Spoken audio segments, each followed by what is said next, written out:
सत्ता के गलियारों से, राजनीति अय्यारों से सीधे सच की जमीन पर। स्वागत है आपका सिटीजन वॉइस में, जहां हर खबर सिर्फ दिखाई नहीं जाती बल्कि सवाल भी उठाए जाते हैं। मैं हूं शब और आज हम आपके लिए लेकर आए हैं वो खबरें जो अक्सर पर्दे के पीछे छुपा दी जाती हैं, लेकिन सिटीजन वॉइस में उन्हें सामने लाया जाता है। यहाँ न शोर बिकता है, न सच दबाया जाता है। हर खबर है आम जनता की आवाज और हर रिपोर्ट है जवाबदेही का आईना। तो आइए देखते हैं क्या है आज की खबर। मधुपुर में जारी ईरान इजराइल युद्ध ने अब दुनिया के सबसे अहम समुद्री मार्गों को प्रभावित करना शुरू कर दिया है। वो मार्ग है हॉर्मुज़ जलडमरू मध्य, एक संकीर्ण पानी की कनेक्टिंग लेन जो फारस की खाड़ी को ओमान की खाड़ी से जोड़ती है और दुनिया के लगभग 20% तेल का प्राकृतिक गैस की समुद्री आपूर्ति इसी से होती है।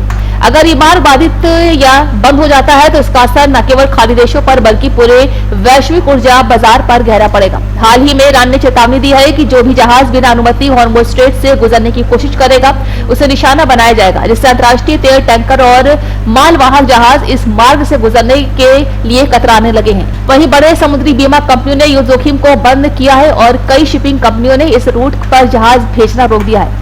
इन हालात ने वैश्विक तेल की कीमतों में तेजी ला दी है और कई देशों के ऊर्जा आयात पर संकट खड़ा कर दिया है। भारत और चीन जैसे बड़े तेल आयातक देशों के लिए ये मार्ग बेहद महत्वपूर्ण है, क्योंकि इन देशों को अपनी ऊर्जा जरूरतों के लिए खाड़ी देशों से कच्चा तेल और गैस मिलता है। विशेष रूप से चीन के लिए हॉर्मुज़ मार्ग भी भूमिका और भी अहम है, क्योंकि वहाँ के रिफाइनरी और ऊर्जा कंपनियां खाड़ी से आने वाले तेल पर काफी निर्भर है। हाल के कुछ रिपोर्टों में दावा किया गया है कि ईरान ने संघर्ष के दौरान केवल चीन के जहाजों को हॉर्मुज़ से गुजरने की अनुमति देने का संकेत दिया है। ऐसा इसलिए कहा जा रहा है क्योंकि चीन मध्यपूर्व के ऊर्जा बाजार का सबसे बड़ा ग्राहक है और वो ईरान के समर्थन की कूटनीतिक कोशिशों में भी सामने आया है। हालांकि इस विशिष्ट बयान की सभी तरफ से पुष्टि नहीं हुई है, लेकिन कई विश्लेषकों का मानना है कि अगर ईरान हॉर्मुज़ मार्ग को पूरी तरह से बंद कर देता है या केवल कुछ देशों को वैकल्पिक अनुमति देता है तो चीन जैसा बड़ा ऊर्जा ग्राहक सबसे अधिक प्रभावित होगा और वो अपने तेल सप्लाई को सुरक्षित रखने के लिए प्रतिबद्ध है।